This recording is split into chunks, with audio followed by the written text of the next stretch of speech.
જય સ્વામિનારાયણ વિદ્યાર્થી મિત્રો, શ્રી સ્વામિનારાયણ ગુરુકુળ રાજકોટ સંસ્થાન અંતર્ગત SGIS ઓનલાઈન ગુરુકુળમાં આપ સૌ વિદ્યાર્થી મિત્રોનું સ્વાગત છે। આજે આપણે બીજા એકમ માટે મળ્યા છીએ।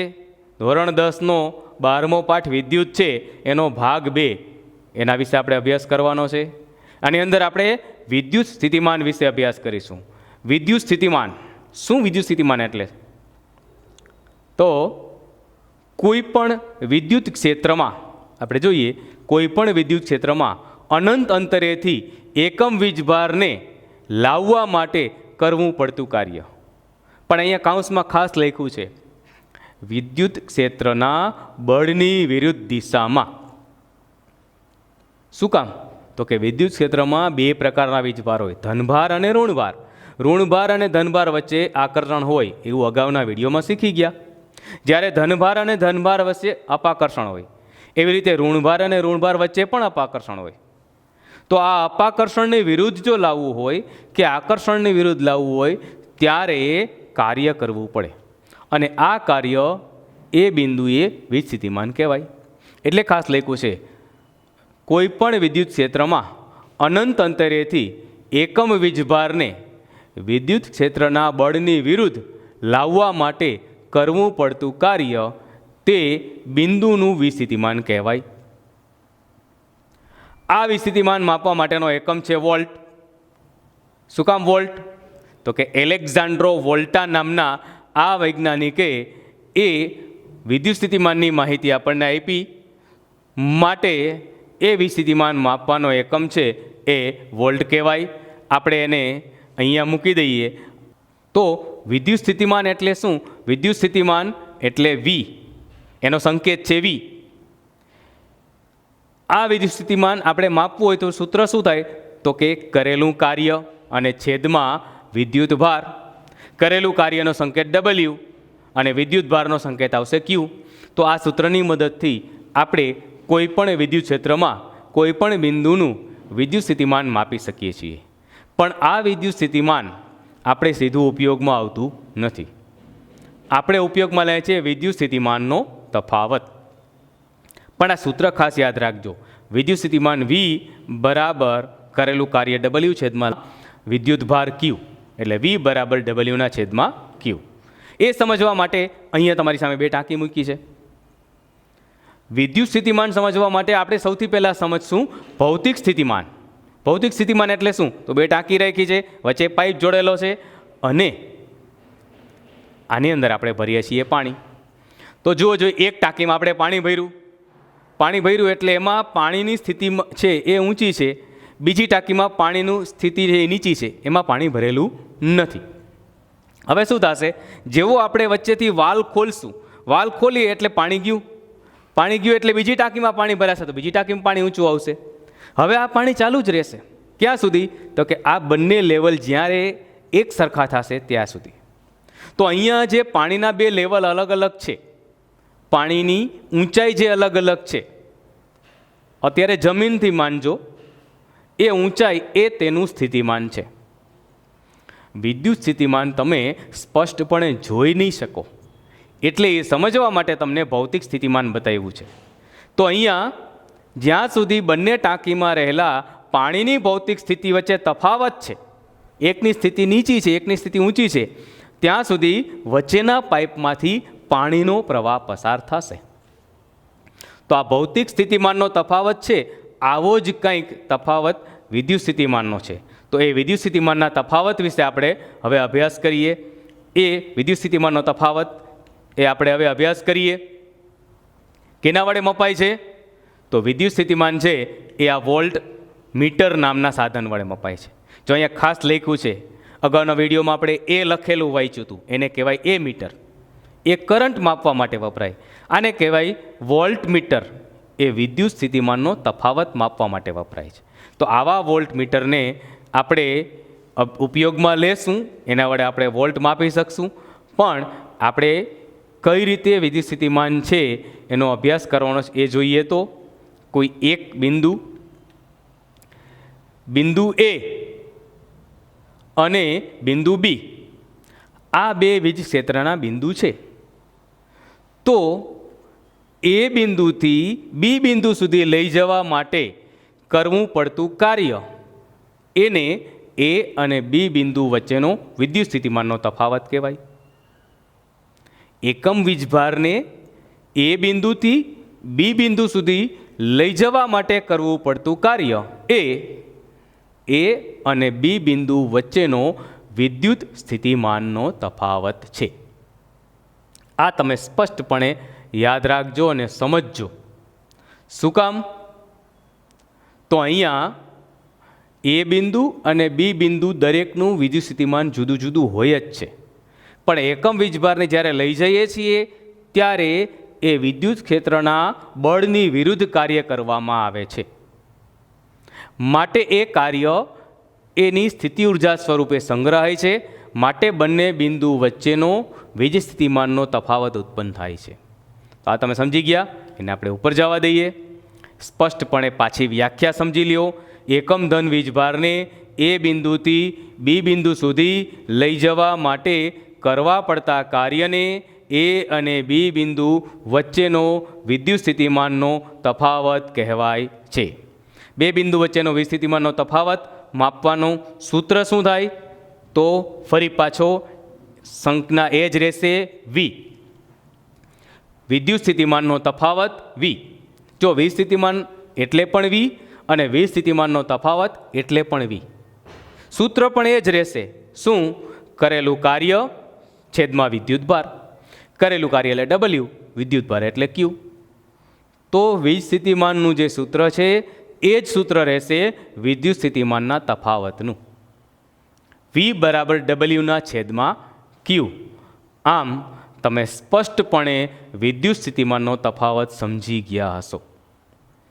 યાદ કરજો, આપણા ઘરમાં ક્યાંય પણ ઇલેક્ટ્રિસિટીના પ્લગ હોય, આ પ્લગમાં હોલ્ડર હોય, એ બે પિન હોય, 1 અને 2. આ બંને પિન વચ્ચે વિદ્યુત સ્થિતિમાનનો તફાવત હોય છે, માટે જ આપણે વિદ્યુત પ્રવાહ મળે છે. નાની બેટરી કે સેલ લેવો તો એમાં પણ 2 લીડ હોય, 2 છેડા હોય, અને બંને છેડા વચ્ચે વિદ્યુત સ્થિતિમાનનો તફાવત હોય છે. એ તફાવત આપણે સર્કિટ સાથે જોડીએ તો જ વિદ્યુત પ્રવાહ મળે. અમુક સમય બાદ આપણે એમ કહીએ સેલ ખાલી થઈ ગયો, બેટરી વપરાઈ ગઈ. એનો મતલબ શું?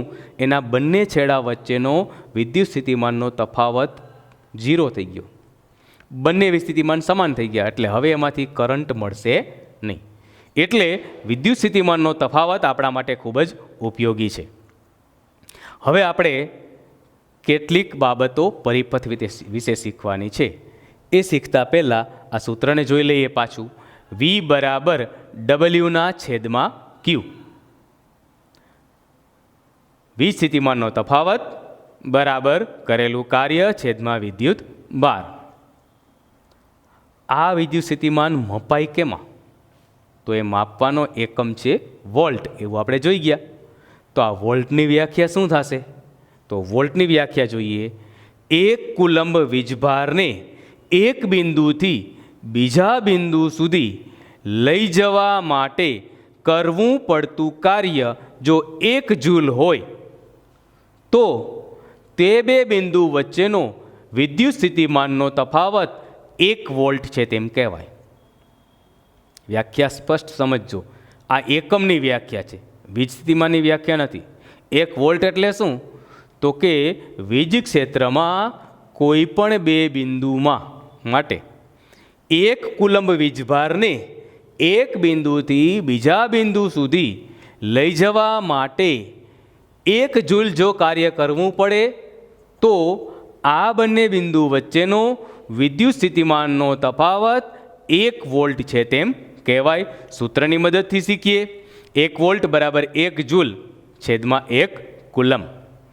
આ એકમ પણ ખાસ યાદ રાખવાનો છે. 1 વોલ્ટ બરાબર 1 જૂલ પ્રતિ કુલંબ. એટલે કે 1 કુલંબ વીજભારને કોઈ પણ સ્થળેથી અન્ય સ્થળે લઈ જવા માટે જો 1 જ જૂલ કાર્ય કરવું પડે ત્યારે બે બિંદુ વચ્ચેનો વિદ્યુત સ્થિતિમાનનો તફાવત 1 વોલ્ટ છે તેમ કહેવાય. આપણા ઘરમાં જે વિદ્યુત પ્રવાહ આવે છે કે જે ઇલેક્ટ્રિસિટી સપ્લાય આવે છે એના બે છેડા વચ્ચેનો વિદ્યુત સ્થિતિમાનનો તફાવત 230 વોલ્ટ છે. આપણે જે ઘરમાં ઉપયોગમાં લઈએ છીએ નાના નાના સેલ, એ સેલના બે છેડા વચ્ચેનો વિદ્યુત સ્થિતિમાનનો તફાવત છે 1.5 વોલ્ટ. એટલે આ તમારી જાણકારી માટે ખાસ કીધું છે. હવે આપણે એક દાખલો ગણી લઈએ. 12 વોલ્ટ વીજ સ્થિતિમાનનો તફાવત ધરાવતા બે બિંદુઓ વચ્ચે 2 કુલમ વીજભારને લઈ જવા માટે કેટલું કાર્ય કરવું પડે? ઉપરના સૂત્રનો જ ઉપયોગ કરીએ. V બરાબર W ને છેદમાં Q, તો W બરાબર V ગુણ્યા Q, એ સૂત્રનો ઉપયોગ કરશું. અહીંયા V બરાબર 12 વોલ્ટ છે, Q બરાબર 2 કુલમ છે. તો 12 વોલ્ટ વીજ સ્થિતિમાનનો તફાવત ધરાવતા બે બિંદુ વચ્ચે 2 કુલમ વીજભારને પસાર કરવા માટે કેટલું કાર્ય કરવું પડે એ જોઈએ. તો W બરાબર V ગુણ્યા Q. હવે અહીં V બરાબર 12 વોલ્ટ, Q બરાબર 2 કુલમ, સૂત્ર મૂકી દઈએ. W બરાબર VQ, તો V એટલે 12, એને ગુણ્યા 2, 12 દૂને 24, તો આપણને મળશે 24 જૂલ.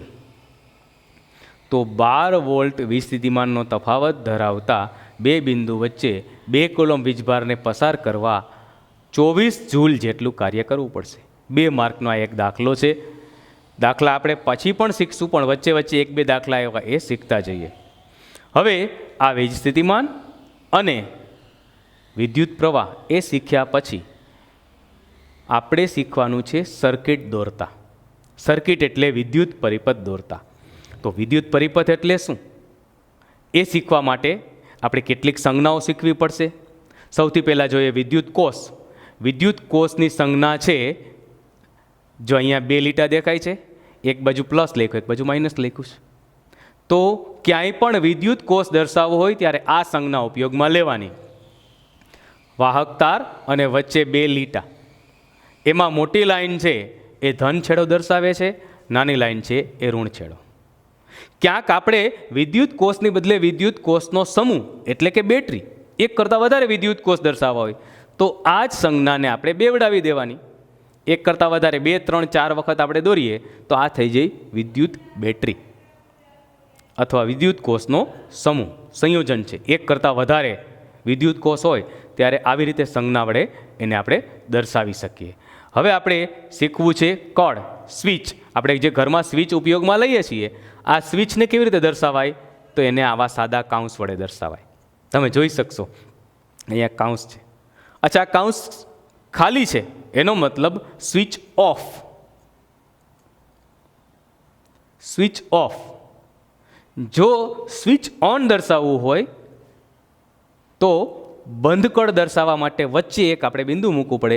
એ જોઈએ કે બંધ સ્વિચ દર્શાવી હોય તો શું દર્શાવવાનું? આમાં થોડોક જ ફરક, જો અહીંયા વચ્ચે એક ટપકું આવી ગયું. તો આ બંને સંકેત ખાસ યાદ રાખજો. ઉપલો સંકેત છે એ ખુલ્લી કળ દર્શાવે છે, સ્વિચ ઓફ દર્શાવે છે, જ્યારે બંધ કળ દર્શાવે છે એટલે સ્વિચ ઓન. પરિપથ બંધ અને સ્વિચ ઓન. પરિપથ ખુલ્લો તો સ્વિચ ઓફ. એટલે ઉપરનું અને નીચેના 2 સંકેત ખાસ યાદ રાખજો, સ્વિચ ઓફ અને સ્વિચ ઓન. ખુલ્લી કળ અને બંધ કળ. આ ખ્યાલ થઈ ગયો. હવે જોઈએ તારનું જોડાણ. તારનું જોડાણ દર્શાવવા માટે બીજું કાંઈ નહીં, 2 તારને મૂકેલાનું વચ્ચે ટપકું મારેલું હોય. આ તાર જોડેલો છે. બંને તાર એકબીજાને જોડેલા હોય ત્યારે વચ્ચે આવી રીતે ગોળ રાઉન્ડ કરેલું હોય. પણ જો ખુલ્લો તાર હોય તો ખુલ્લા તાર માટે, જોડાણ વગરના તાર માટે શું? તો આવી જ રીતે આપણે ચેક્સ મૂકવાની, એ જોઈ લઈએ. પણ વચ્ચે લૂપ મારેલું છે. જો અહીંયા લૂપ મારેલું છે એનો મતલબ આ તાર એકબીજા ઉપરથી પસાર થાય છે, પણ એ તાર એકબીજા સાથે જોડાયેલા નથી. એટલે ખુલ્લી કળ અને બંધ કળ, એવી રીતે જોડાણવાળા તાર અને જોડાણ વગરના તાર, એ દર્શાવવા માટેનું આ અલગ અલગ સંકેત છે એ ખાસ યાદ રાખજો. હવે કોઈ પણ જગ્યાએ વિદ્યુત બલ્બ છે, પંખો છે, ટ્યુબલાઇટ છે, આવા વિદ્યુત ઉપકરણ દર્શાવવા માટેનો સંકેત શું છે? તો એ સંકેત છે વિદ્યુત બલ્બ. અહીંયા તમને એમ જેવો આકાર દેખાય છે એ એનો સંકેત છે. બાજુમાં બલ્બનું ચિત્ર બતાવ્યું છે. ચિત્ર માત્ર તમારી જાણકારી માટે છે, સંકેત આટલો જ છે. તો આ સંકેત શું દર્શાવે છે? વિદ્યુત ઉપકરણ. પછી એ કોઈ પણ ઉપકરણ આપણે ઉપયોગમાં લઈએ. ત્યાર પછી આપણે જોઈએ અવરોધ. ઉપકરણને અવરોધ વડે પણ દર્શાવાય છે. તો આ અવરોધ છે એને કેમ દર્શાવાય? તો એને દર્શાવાય છે, ખ્યાલ આવી ગયો? તો આ અવરોધ દર્શાવાઈ ગયો. કોઈ પણ જગ્યાએ વિદ્યુત ઉપકરણ છે એને અવરોધ વડે પણ આપણે દર્શાવીએ છીએ. કારણ શું? તો કે વોલ્ટેજ ઘટાડે છે. હવે આપણે જોઈએ ચલિત અવરોધ. અવરોધમાંય પાછો ચલિત અવરોધ આવે છે. આ અવરોધની અવરોધકતા નક્કી હોય, પણ ચલિત અવરોધ બે રીતે દર્શાવાય છે. જુઓ જોઈએ બે રીતે. કાં વચ્ચે ક્રોસ લાઈન અથવા તો વચ્ચે એરો મારી દઈએ. એ દર્શાવે છે કે આનો અવરોધ વધઘટ કરી શકાય છે. આ તમે ક્યાંય જોયા નહીં હોય, પણ એક ઉદાહરણ આપણા ઘરમાં હશે. તમે બધા જ્યાં ઘરમાં રહ્યો છો ત્યાં જૂના પંખા હશે, તો એ પંખાનું જો રેગ્યુલેટર જૂનું હશે ને, તો એ પંખો 1 ઉપર 2 ઉપર 3 ઉપર 4 ઉપર એમ આપણે ફેરવી શકતા હશું. તો જે આપણે વચ્ચેનું રેગ્યુલેટર ફેરવીએ છીએ એ આ ચલિત અવરોધ છે. પણ જૂનું રેગ્યુલેટર હશે તો નવું રેગ્યુલેટર છે એ ચલિત અવરોધ નથી દર્શાવતું. એટલે ખાસ એટલું ધ્યાન રાખજો. મોટું જૂનું રેગ્યુલેટર હોય પંખાનું તો એ આ ચલિત અવરોધ દર્શાવે છે. ચલિત અવરોધ થયો. ચલિત અવરોધનો મતલબ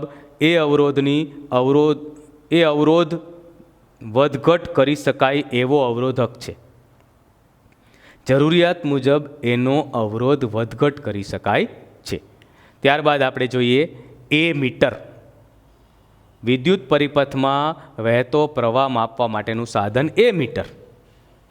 અહીંયા એ લખેલો છે. એવી રીતે કોઈ પણ વિદ્યુત પરિપથના બે છેડા વચ્ચેનું વિસ્થિતિમાન વોલ્ટમીટર વડે માપી શકાય. તો આ બધા જ ઉપકરણના સંકેતો તમે જોયા છે. આ બધા સંકેતો યાદ રહી જશે તો વિદ્યુત પરિપથ સરળતાથી દોરી શકાશે. અને એ આપણે વિદ્યુત પરિપથ અત્યારે દોરતા શીખવાનું છે. તો આપણે જોઈ લઈએ વિદ્યુત પરિપથ કેમ દોરાય. સૌથી પહેલાં આપણે કોનો સાદામાં સાદો વિદ્યુત પરિપથ દોરશું. અહીંયા તમારી સામે એક બલ્બ છે. બલ્બ, સ્વિચ અને સેલ, 3 જ વસ્તુ આપણે વાયર વડે જોડેલી છે. આની અંદર મીટર પણ જોડી શકાય, અત્યારે જોડ્યા નથી. તો આ આપણે જોઈએ છીએ એવું જોડાણ છે. હવે એને પરિપથના સ્વરૂપમાં વિદ્યુત પરિપથ એટલે કે સર્કિટ કેમ દોરી શકાય એ આપણે જોવું હોય તો સૌથી પહેલાં આપણે દોરવાનો વાહક તાર. હવે વાહક તારમાં આપણે સેલ જોડ્યો છે ને, તો સેલ જોડશું. સેલનો સંકેત યાદ કરો, 2 ઊભા લીટા છે. હવે મોટો લીટો એટલે ધન, નાનો લીટો એટલે ઋણ. થઈ ગયું. વાહક તારને આગળ લઈ જઈએ. આગળ લઈ જશું ત્યારબાદ ત્યાં આપણે જોડવાની છે હવે સ્વિચ. સ્વિચ એટલે કાઉન્સ. આવી ગયું. પછી પાછું વાહક તારને આગળ લઈ જઈએ. સર્કિટ પૂર્ણ કરવા વાહક તાર આગળ વધારીએ. પાછું વાહક તાર આગળ લઈએ. હવે ઉપર જોડવો છે બલ્બ. સેલ આવી ગયો, સ્વિચ આવી ગઈ. હવે જોડીએ બલ્બ. બલ્બ એટલે આપણે અહીંયા અવરોધ પણ કહી શકશું અને બલ્બનો સંકેત પણ મૂકી શકીએ. અત્યારે આપણે કોઈ પણ વિદ્યુત ઉપકરણ માટે અવરોધ લેશું. થઈ ગયું. અને હવે આ આખો પરિપથ પૂર્ણ કરવા માટે વાહક તારને પાછો જોડશું અને વચ્ચે આપણે જોડવાનું છે કરંટ માપવાનું મીટર. એટલે આ વાહક તારને આગળ જોડી હવે એમાં આપણે જોઈએ છીએ એ મીટર. એ મીટર પણ એનો ધન અને ઋણ છેડો દર્શાવે છે, કોણ ધન અને કોણ ઋણ. અને પછી વાહક તાર જ્યારે જોડીએ એટલે હવે સર્કિટ થઈ ગઈ પૂરી. તો આ સમગ્ર સર્કિટ તૈયાર થઈ ગઈ. એને કહેવાય છે વિદ્યુત પરિપથ. તો આ વિદ્યુત પરિપથને આપણે હવે ઉપર તરફ મોકલી દઈએ. આ વિદ્યુત પરિપથને આપણે શબ્દબદ્ધ કરવું હોય તો કેવી રીતે કરી શકીએ? તો કે વિદ્યુત ઉપકરણને વાહક તાર વડે જોડીને તૈયાર કરેલા બંધ પરિપથને વિદ્યુત પરિપથ કહેવાય છે. વાહક તાર લઈ અને અલગ અલગ ઉપકરણને આપણે જોડીએ તો આપણને વિદ્યુત પરિપથ મળે. પણ શબ્દ બરાબર સમજો તો વાહક તાર સાથે વિદ્યુત પરિપથને વાહક તાર સાથે વિદ્યુત ઉપકરણને જોડી તૈયાર કરેલા પૂર્ણ માર્ગને વિદ્યુત પરિપથ કહેવાય છે. આ વિદ્યુત પરિપથ છે એમાં એ મીટર છે એ શ્રેણીમાં જોડાય અને વી મીટર છે એ સમાંતરે જોડાય. અત્યારે એ મીટર એટલે એના માર્ગમાં જ વચ્ચે જોડેલું છે જે વિદ્યુત પ્રવાહ માપે છે. વોલ્ટમીટર છે એ બે છેડા વચ્ચેનો વિદ્યુત સ્થિતિમાનનો તફાવત માપે છે. એટલે હંમેશા એને બેટરીના અથવા ઉપકરણના બે છેડા સાથે જોડાય. વોલ્ટમીટરનો એક છેડો ઉપકરણના એક છેડા હારે અને બીજા છેડા સાથે વોલ્ટમીટરનો બીજો છેડો. આ રીતે વિદ્યુત પરિપથ તૈયાર થાય છે. આશા રાખું છું આજે તમે વિદ્યુત સ્થિતિમાનનો તફાવત સ્પષ્ટપણે શીખી ગયા, વિદ્યુત પરિપથના સંકેતો દોરતા શીખી ગયા, વિદ્યુત પરિપથ આખો દોરતા શીખી ગયા. હવે નેક્સ્ટ વિડીયોની અંદર આપણે ઓહમનો નિયમ, આ પાઠનો ખૂબ જ અગત્યનો પ્રશ્ન, ઓહમનો નિયમ લખો, સમજાવો, એના વિશે અભ્યાસ કરીશું. તો એ વિડીયો જોવા ઈચ્છતા હોય ફરી પાછું યાદ કરાવી દઉં, ચેનલને લાઇક કરી લ્યો, ચેનલ સબસ્ક્રાઈબ કરી લ્યો, વિડીયો લાઇક કરો, શેર કરો અને નવા વિડીયોની રાહ જુઓ. સૌનો આભાર, સૌને જય સ્વામિનારાયણ.